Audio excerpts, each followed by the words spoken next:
Hey, welcome. It's Wednesday, 24 May in the year of our Lord 2023. We're going to go to the Twitter Spaces is up. We are connected. My always crack staff. I want to thank Lindell TV and Frank Speech for doing this. We're hooked in. There are many other people hooked in right now. In fact, there'll be millions before this thing gets rolling.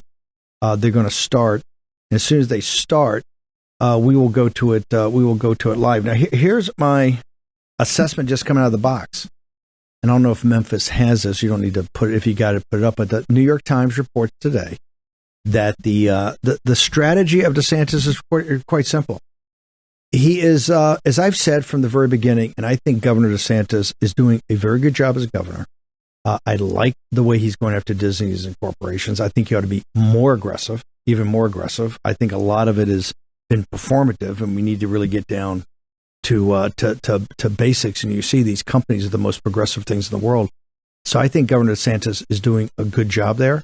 I don't think he's anywhere near being ready to be president of the United States. As I said, I think the international trip he took for 4 or 5 days was so amateurish, and finishing in London and what we call the City of London, which is their Wall Street, was so pathetic that it was just I can't tell you how bad it was. And people just didn't think he was a world leader. People didn't think he would ever beat Trump. It was just terrible. The Economist, in fact, has put out moments before DeSantis is going to take this Twitter space and said there's no chance, or very little chance, very low probability that he could beat Trump. I think in their poll he's down, 58-29 something. It's a huge gap, but it's also directionally not just the point in time, but it's the slope of the curve. And like I said, as soon as they start going, we're going to cut right to it. Okay, let's go ahead and do it. We're not going to have a commercial break. Okay, you're in the war room. Let's go listen to DeSantis. Headquarters. It's David Sachs here. Elon is sitting next to me, and we want to welcome you to this historic Twitter Spaces event, and more broadly, a first in the history of social media. Tonight, I'm pleased to introduce two individuals who've done more to loosen the. No, just keep the screen on. You don't need to look. People don't need to see me. It's another Twitter. Boy, you don't get that on Getter. On Getter, you don't get these crashes. All right, sorry about that. Okay, here we are. We've got so many people here that I think we are kind of melting the servers, which is a good sign. All right, I'd like to just introduce the folks in the room here. So it's safe to say we wouldn't be making history without the man sitting next to me, Elon Musk. His decision to purchase this platform last year to restore it to its original mission as a beacon for free speech, and even to expose Twitter's past complicity with a government censorship regime might have surprised many, but not those of us who've known and worked with Elon for nearly a quarter.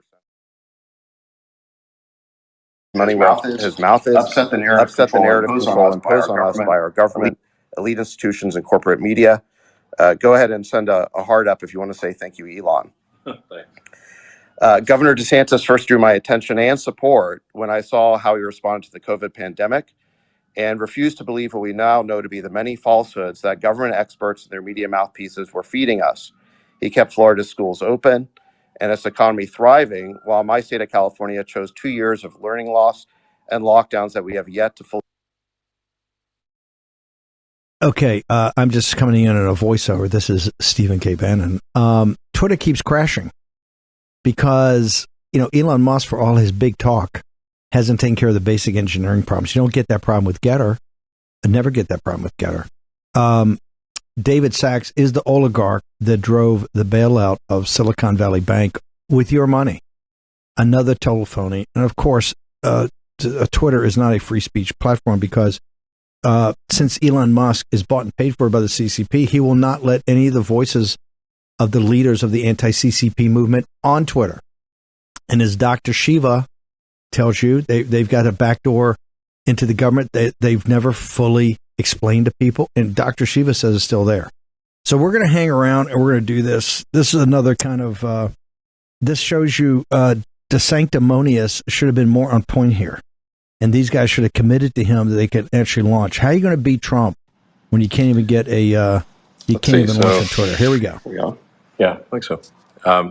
Just to simplify this, I think we're just going to use your There's 382,000 people in the room. All right, great. So let's see. So they just keep crashing, huh? Yeah, I think we've got just a massive number of people online, so it's servers are straining somewhat. Okay, let's see.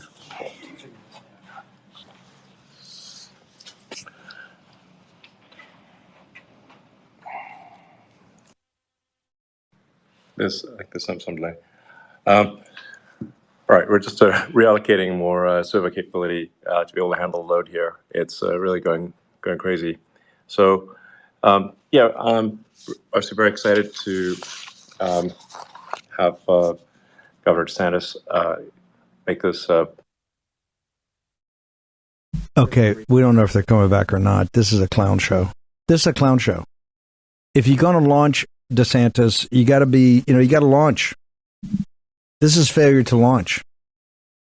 They're coming back in rooms. They're not going in rooms. We're busy people. We're 20 minutes into the show. We're 15 minutes into the show, and I'm bored already. I got Elon mumbling, right? He's on the spectrum. I got him mumbling. I got DeSantis. Who knows where DeSantis is? I got David Sachs trying to tell me how historic this is. This is a historic screw up. They bought a crime scene. Am I sitting here just talking trash about these guys? Or is it back up yet? Yeah, they're playing the elevator music. The elevator music. This is, okay, here we go. This is the great engineering. Don't have this problem on Getter. Ken Wong and the team over at Getter. Little Getter. Not having this problem on Getter. And it was not massive. I mean, 300,000 people is a lot. Don't get me wrong. That's good. But that's not like millions. It's not tens of millions at the beginning. Not massive at all. You got to be able to hunt. And don't blame it on the servers. It's not the servers. The servers are not crashing with 300,000 people. I'm calling that out. And David Sachs, who now is like, oh, I'm a conservative. You're not a conservative, dude. You gave money to Hillary Clinton. Okay? You were a grown man when you did that. You were already a mini oligarch. No, I'm going to keep talking trash. My own staff is saying, "Hey, can we play the your takedown of Silicon Valley Bank?" I'll do it word for word right now. Okay, if Ron DeSantis is serious to beat the champ, to be the champ, you got to beat the champ. This is not how you're going to do it. Donald J. Trump would not do something like this. If you're going to come at Trump, where's your 200 million, dude? If you're going to come at Trump, you got to come. You got to bring it. You got to bring the heat. Bring the fire. Where's the fire?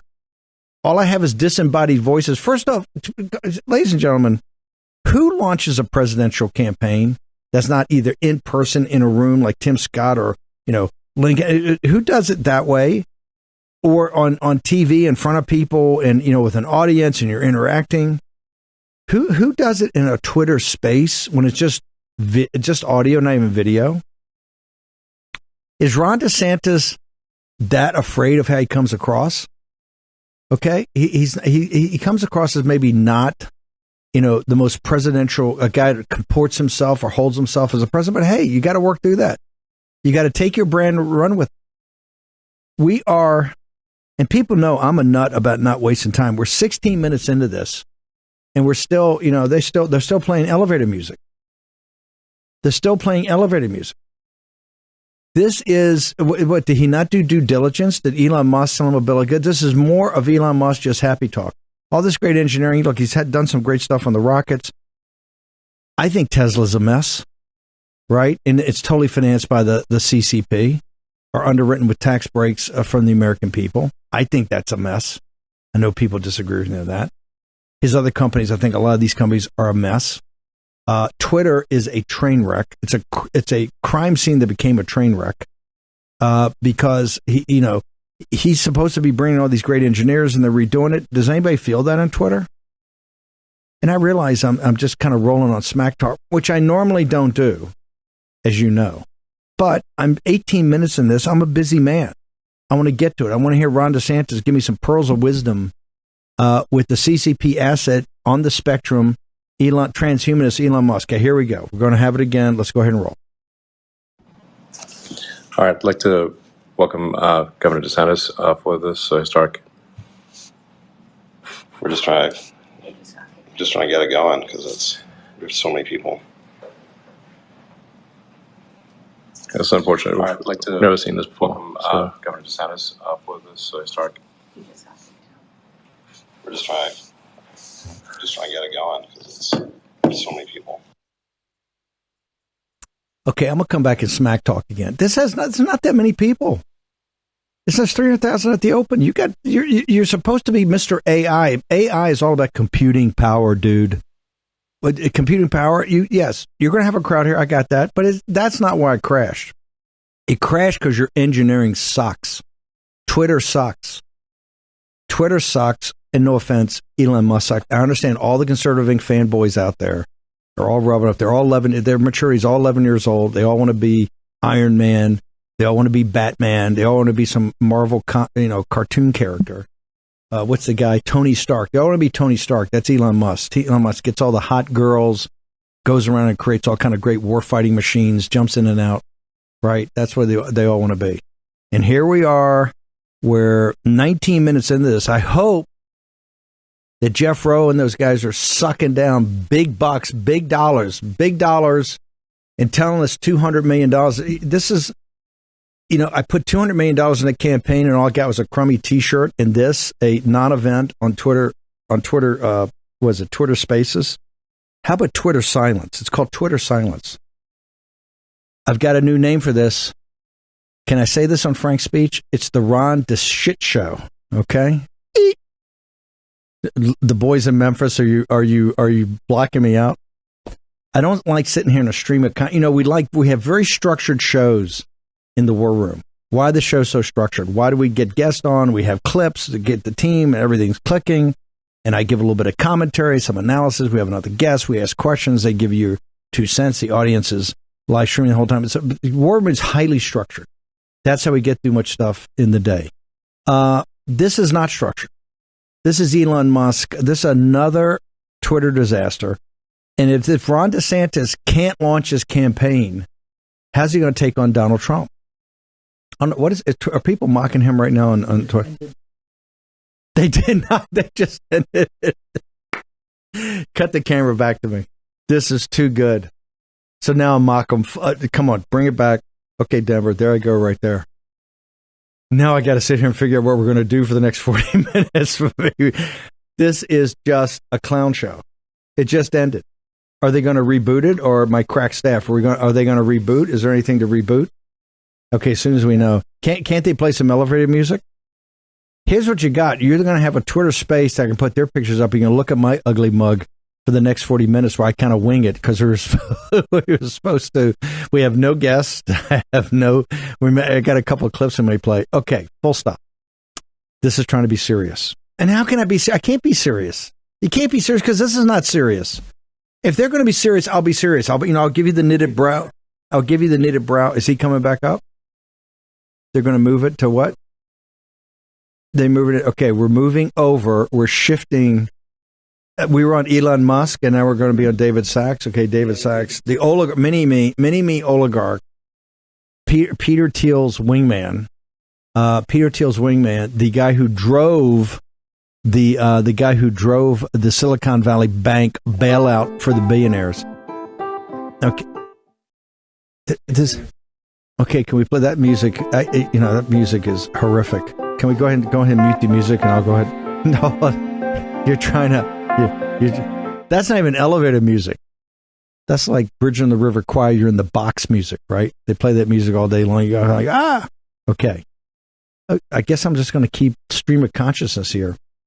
I would be serious. I'd give you the knitted brow. I'd talk about transhumanism. I'd talk about the debt ceiling. I'd talk about the invasion of the southern border. I'd talk about Ukraine. I'd pick a topic that is not just of interest, but worthy. I'd pick a topic that worthy of the War Room audience. This is the same War Room audience that's got everybody going home. And they just put out, by the way, now is everybody going home? They said they're calling back, but they get 72 hours to read it if they come to everything. So guess what? Just some basic math. I think that goes through the 1st of June, so we call her bluff. Now, I'd go through some big rant. I'd go through something serious. If this was serious, it's not serious. This is why, think about it for a second. This guy started, he was ahead of Trump after the midterms. Trump was terrible. Trump pulled everybody down. Trump's awful. Trump's alone. Trump's down Mar-a-Lago, nobody loves him, all that. Ron DeSantis, he's the next, all these billionaires, Trump's going around the country and all the things. DeSantis is it. He's Trump without the baggage. He's Trump. Okay, here we go. We're going to go right back to this fiasco. Let's go and pick it up.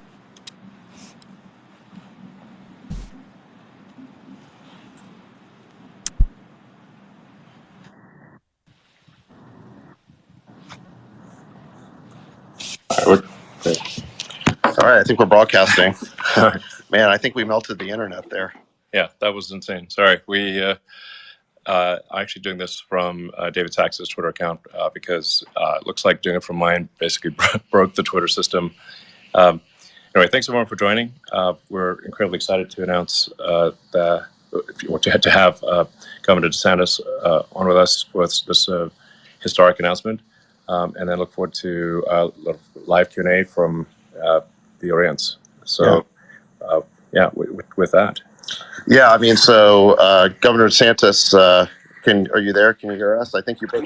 I'm here.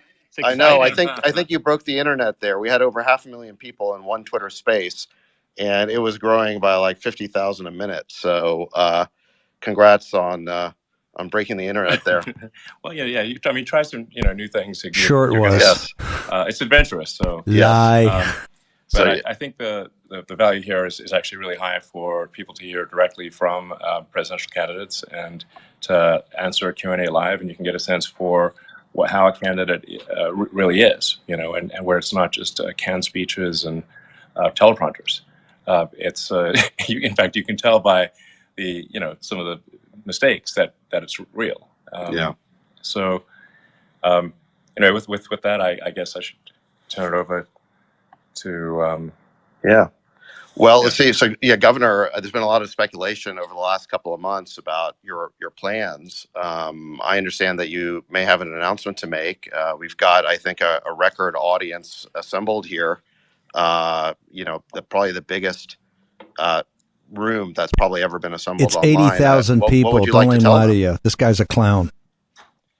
Well, I am running for president of the United States to lead our great American comeback. Look, we know our country's going in the wrong direction. We see it with our eyes and we feel it in our bones. Our southern borders collapse. Drugs are pouring into the country. Our cities are being hollowed out by spiking crime. The federal government's making it harder for the average family to make ends meet and to attain and maintain a middle-class lifestyle. And our president, well, he lacks vigor, flounders in the face of our nation's challenges, and he takes his cues from the woke mob. I don't think it has to be this way. American decline is not inevitable. It is a choice, and we should choose a new direction, a path that will lead to American revitalization. We must restore sanity to our nation.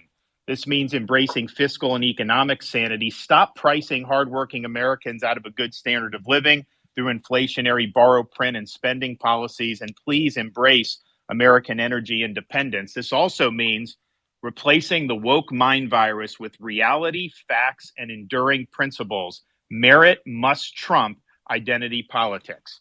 We must return normalcy to our communities. America's a sovereign country. Our borders must be respected. We cannot have foreigners pouring into our country illegally by the millions.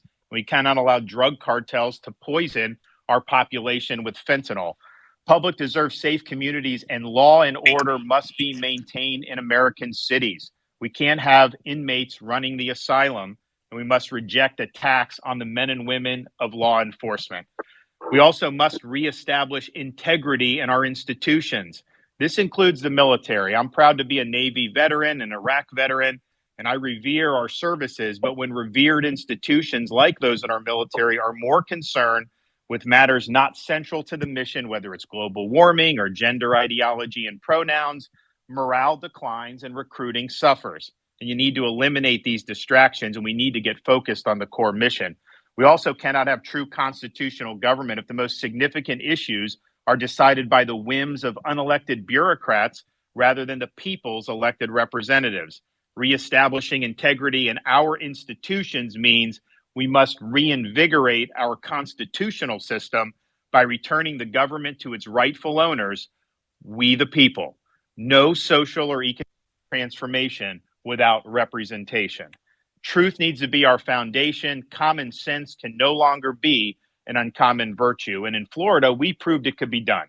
We chose facts over fear, education over indoctrination, law and order over rioting and disorder. We held the line when freedom hung in the balance. And we're thriving as a result. Florida is the nation's fastest growing state. We're number one in net in-migration, number one in new business formations, recently ranked number one in education. We have a 50-year low crime rate and one of the lowest tax and debt per capita in America.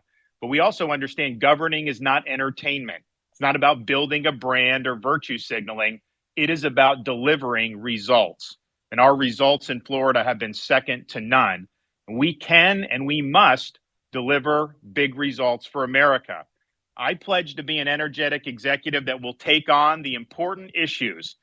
Biden's pursued inflationary policies that are hurting working people. We will reverse those policies and we'll build an economy where working Americans can achieve a good standard of living. Biden's opened the southern border and allowed massive amounts of drugs to pour into the country. We'll shut down the border, construct a border wall, and hold the drug cartels accountable.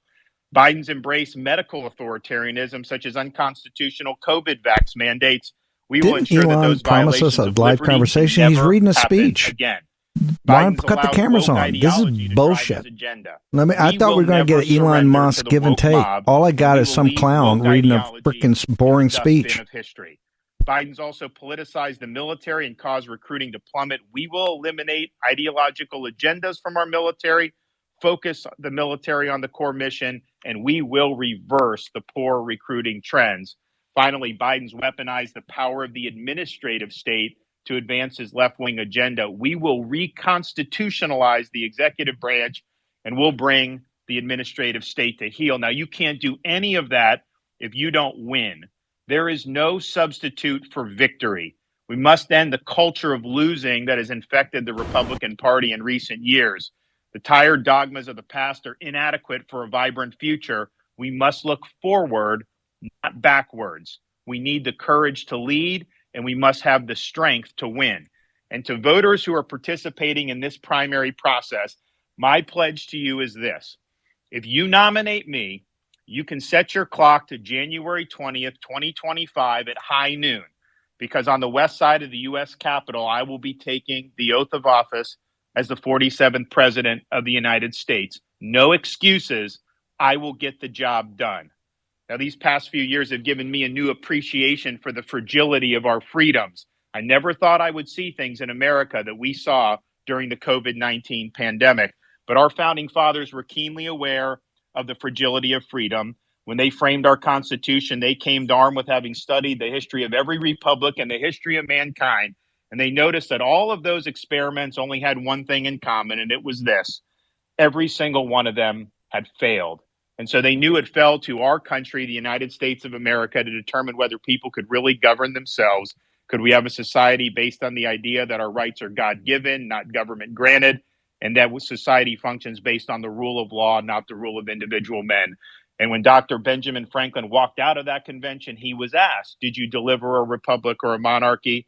He said, a republic if you can keep it. They knew freedom didn't run on autopilot. They knew each generation would have a responsibility to safeguard freedom, and it's our responsibility to do so at this important juncture in our nation's history. We have a lot of work to do to ensure the country gets back on track. I ask everybody listening to please join me on this mission. Please invest in our campaign by going to rondesantis.com and making a donation. Thank you. God bless, and I look forward to the discussion. All right, thank you, Governor. Appreciate that. I guess just as a first follow-up here, thank you for putting up with these technical issues. I think we're definitely breaking new ground here. As far as I know, no major presidential candidate has ever announced their candidacy on social media this way. Certainly in a Twitter space. So thank you for doing that. What made you want to kind of take the chance of doing it this way, as opposed to just doing it on cable news or the usual way? Well, when COVID hit, I had to make decisions about, do you go with the crowd or do you look at the data yourself and cut against the grain? And I chose to do the latter. I faced huge blowback for doing that from the bureaucracy, from elites, from the media.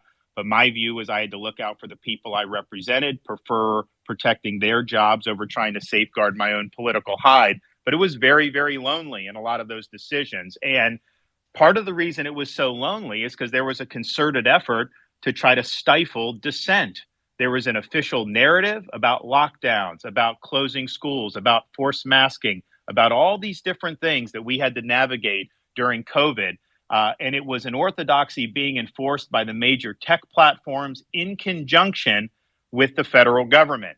And if we can't have an honest debate in a free country about issues that affect hundreds of millions of people, like lockdowns, then what good is the First Amendment at that point? Those are precisely the times when we needed to have debate be robust. You should not be taking down articles that criticize those draconian policies, and yet that's exactly what happened. So it occurred to me that if that had continued, I think free speech in this country was on its way out the door. And so when Elon Musk stepped up to purchase Twitter, he paid a lot of money for it. And I'm sure because he's a good businessman, Elon, I'm sure you'll end up making money off it. But the bottom line is you had to put your money where your mouth is, because I think you recognize that you can't have a free society unless we have the freedom to debate the most important issues that are affecting our civilization.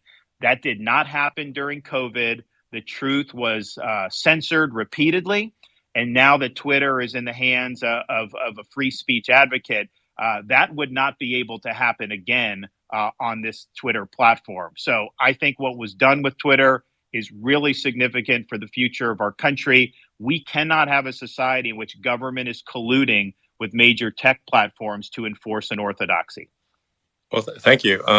Yeah, we're absolutely committed to freedom of speech and a level playing field, and just a vigorous debate. And hopefully this can be a platform that brings people of divergent political views to exchange those views, and perhaps some minds will be changed one way or the other. And but it's just incredibly important, as you highlight, that the First Amendment is irrelevant if all the media and the government are operating in lockstep. It makes the most important amendment, the one that was most urgently added to the Constitution, moot if you cannot have free and open debate. So Twitter was indeed expensive, but free speech is priceless. Awesome. Thank you. So, Governor, I'm going to ask some questions while we get some other kind of speakers in the queue to ask questions. I think maybe some people knew this announcement was coming because there's been no shortage of hit pieces on you Yeah. in the press over the last week or two. I want to ask you about some of these accusations that are being leveled at you. Last week, the NAACP issued a travel advisory against your state, claiming that Florida is not a safe place for minorities to visit. What do you say to those who've been advised that somehow they aren't welcome in your state? Claiming that Florida is unsafe is a total farce. I mean, are you kidding me? You look at cities around this country, they are awash in crime. In Florida, our crime rate is at a 50-year low. If you look at the top 25 cities for crime in America, Florida does not have a single one amongst the top 25. And if you look at cities like Baltimore and Chicago, you got kids more likely to get shot than to receive a first-class education. Yet I don't see the NAACP batting an eye about all the outrage and the carnage that's happening in those areas. So this is a political stunt. These left-wing groups have been doing it for many, many years. And at the end of the day, what they're doing is colluding with legacy media to try to manufacture a narrative. Now, the good news is fewer and fewer Americans are gullible enough to believe this dribble. And platforms like Twitter are there where people can debunk these lies in real time. And I would just say, as an American citizen, if you are uncritically accepting narratives spun by legacy media and left-wing groups, you're failing at your job of being a conscientious citizen. And I think people just see right through it. And oh, by the way, have any of these travel advisories, because they've been doing this for a while, all these left-wing groups, have any of them worked? Well, we're the number one state for net in-migration and have been every year since I've been governor. We just capped the highest quarter for tourism in the history of the state of Florida. And our view is we want everybody to succeed regardless of their skin color. We don't divvy up people by race. At the same time, it is worth pointing out that we have in Florida more Black-owned businesses than any state in the nation. And we've also had more African Americans lead state agencies under my administration than at any time in Florida history. But with us, they're there because of merit, not because we're trying to play identity politics. And if you want to look at education, the Black students in Florida perform much higher than Black students in most other states. We rank number 3 in 4th grade reading and number 2 in 4th grade math amongst our Black student population. And oh, by the way, the head of the NAACP lives in Florida, and a lot of their board members have put out on social media during my governorship Florida vacations where they seem to be having an awful good time.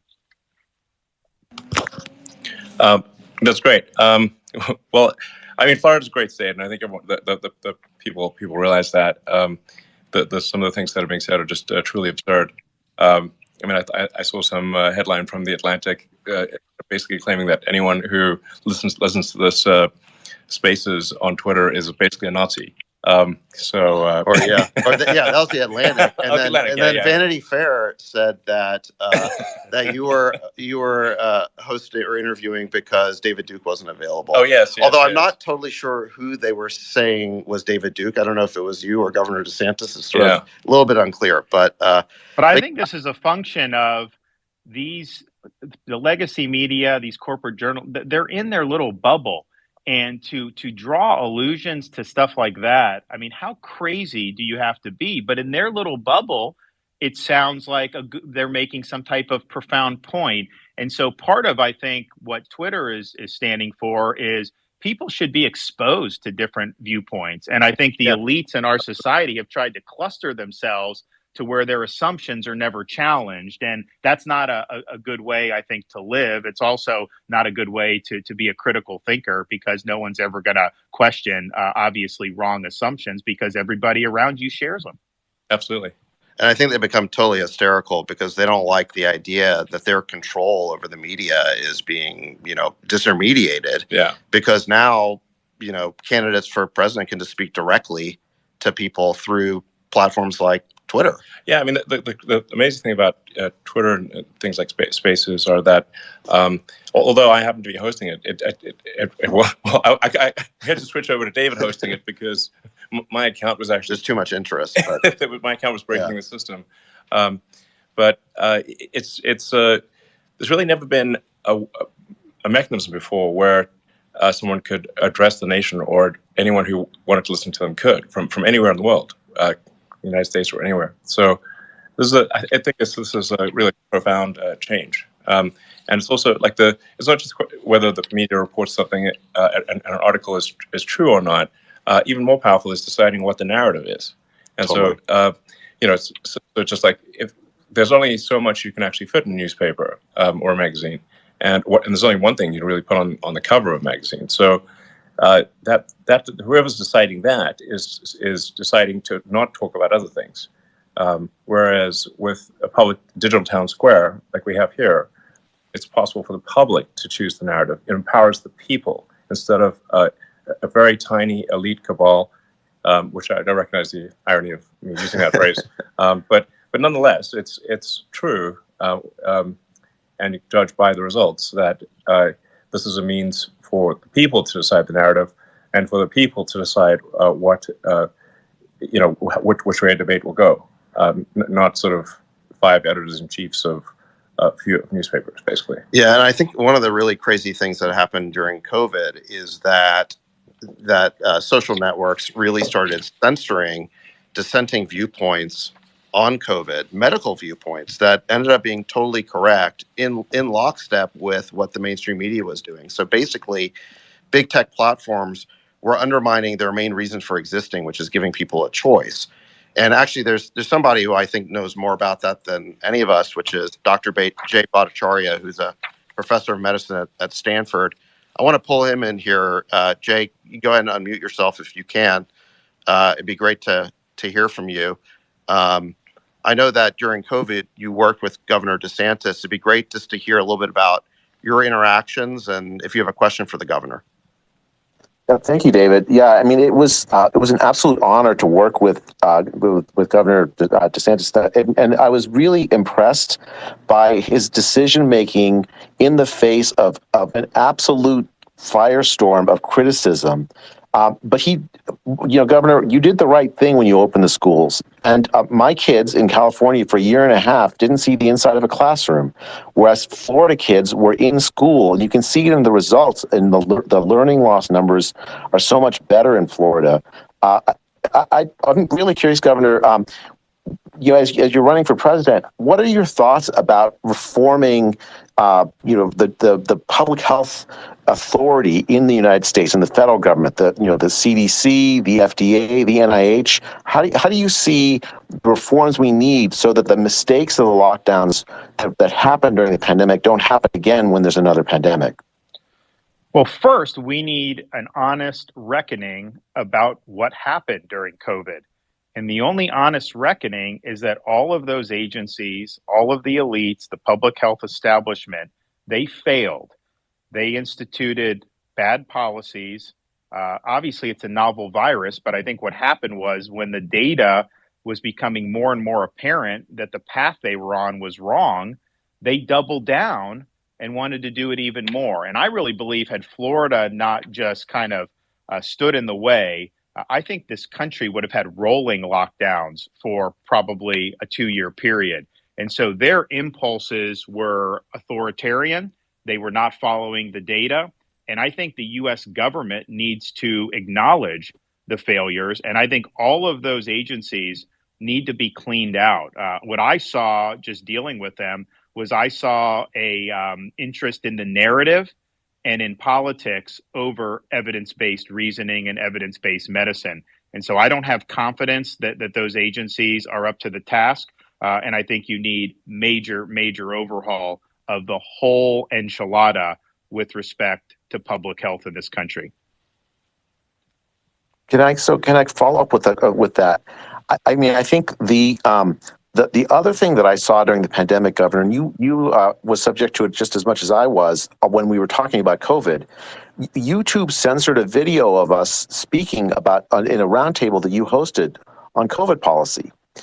There's so much of the federal government infrastructure went into suppressing honest scientific discussion during the pandemic. So it's not just public health agencies, but other agencies inside the federal government that worked to suppress the speech of Americans. And I'd love to hear your thoughts about it.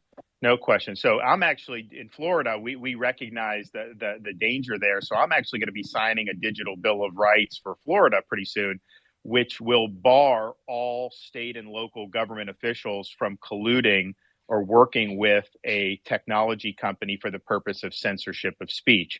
Because you're exactly right. You had people in the White House, you had people in all these other agencies working with these platforms to try to take it down. And oh, by the way, what did they censor Dr. Bhattacharya for? It was a roundtable discussion that I led and convened. We had Dr. Bhattacharya, MD, PhD from Stanford. We had Martin Kulldorff from Harvard Medical School, and we had Sunetra Gupta from Oxford, who was generally viewed as one of the best epidemiologists across the pond until she became anti-lockdown. So these are all eminent people. And what are we discussing? We're discussing whether there's any scientific basis to force a school child to wear a mask for 8 hours a day. They all agreed there was no basis to do it and that you should not have school mask mandates. YouTube thought that was, quote, anti-science and that should be taken down. But even at that point, we had already had enough experience in Florida where you had some schools that had done it before the state banned the mandates.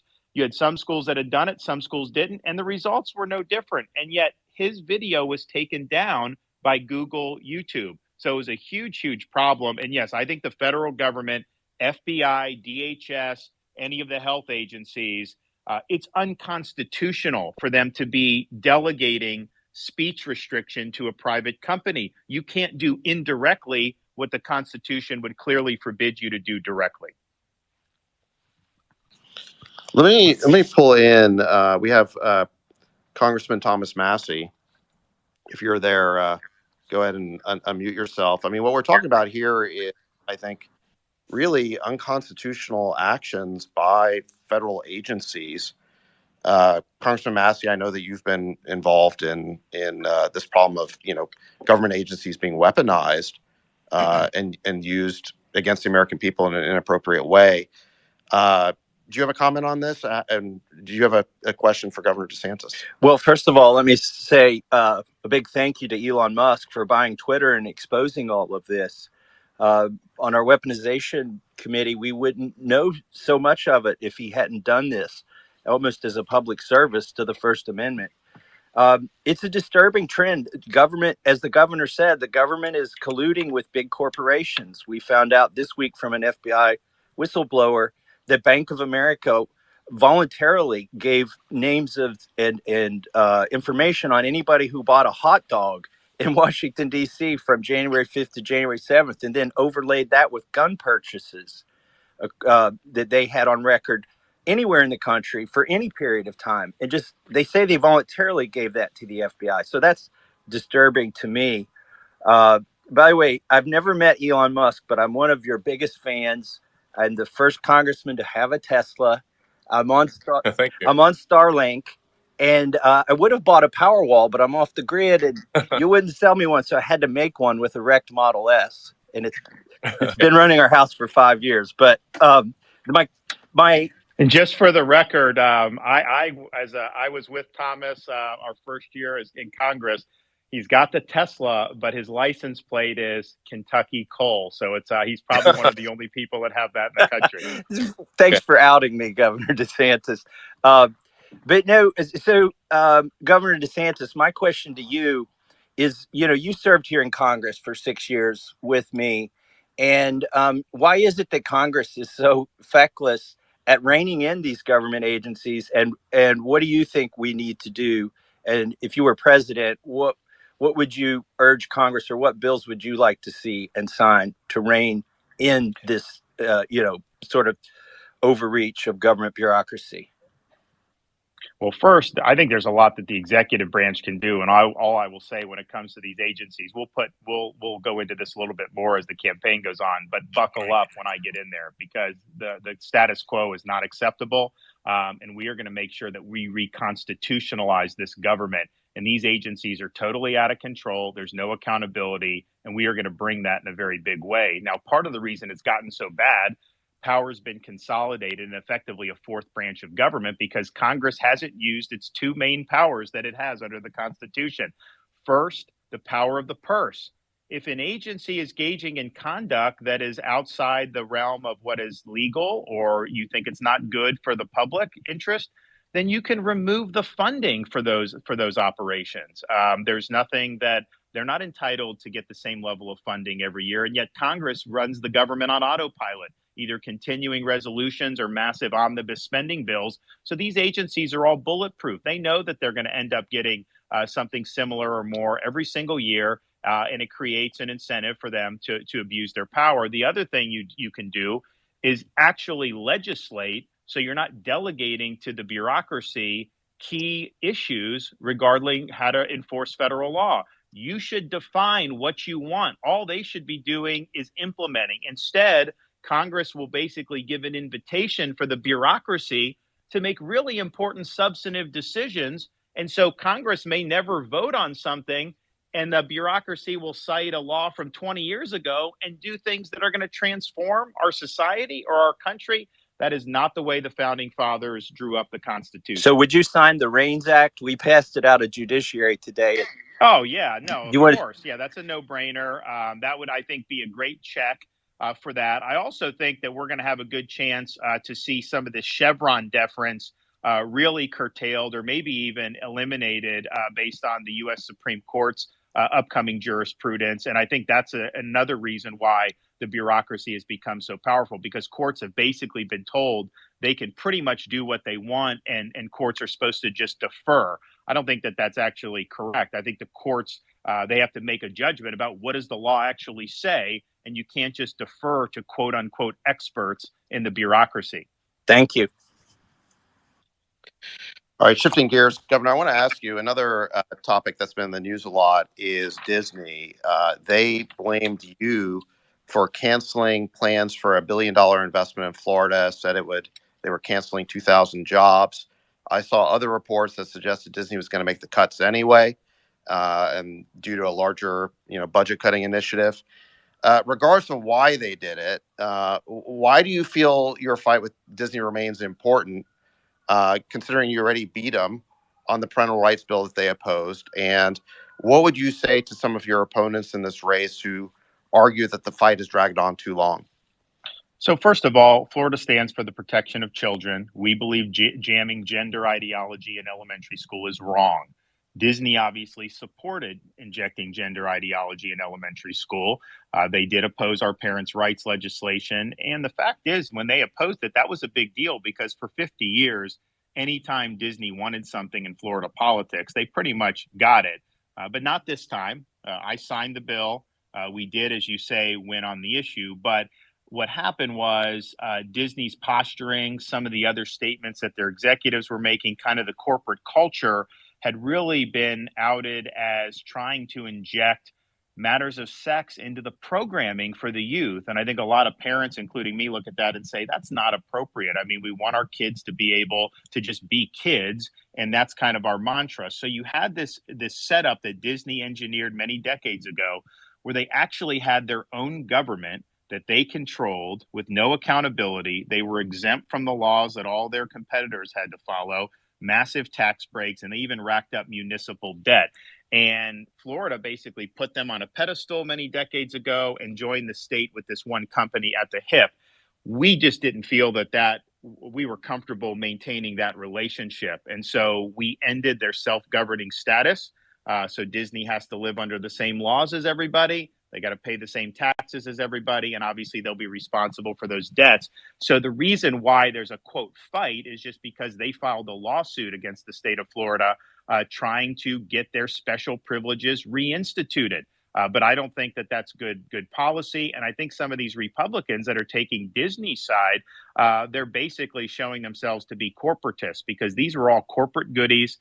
This is not the way you would run a competitive economy. And the arrangement had really outlived its usefulness, but it persisted because Disney was so politically powerful. I think the company's ethos have changed in a way that's alienated a lot of people in our legislature and in Florida. And so there was really no justification to keep it. But make no mistake, they're suing to try to get special privileges. People are making money in Florida hand over fist because we have a great business climate. That's not good enough for them. They want to be treated differently than Universal and SeaWorld, and we don't think that that's appropriate. So, I think that they should withdraw the lawsuit, but obviously we're going to defend our actions because we think we have the right to do what we did. It's funny. The media used to criticize Republicans for being in the pocket of big corporations, and now they're attacking you because you're not. Well, not only that, David, it's interesting because the media in Florida for years had hammered Disney, and they would point out like that this was not a good arrangement because Disney was not accountable to anyone. I mean, when the state control board took over this district, the firefighters came to the board and they said, "Hey, we weren't getting survivor benefits for some of these widows." And so the state control board actually paid out some of the benefits that they were getting stiffed on. There were a lot of people in Central Florida who were really thankful that there was some accountability being brought to bear because, it's human nature. If there's no accountability over any individual or entity, of course, they're going to behave differently than if you have normal accountability. But the media was always very hostile to that. But just because I happen to be involved and bringing it back to reality and making sure that they were under the same laws. Well, then all of a sudden, okay, we're going to continue this on Getter right now on War Room, and I'll be putting up my commentary.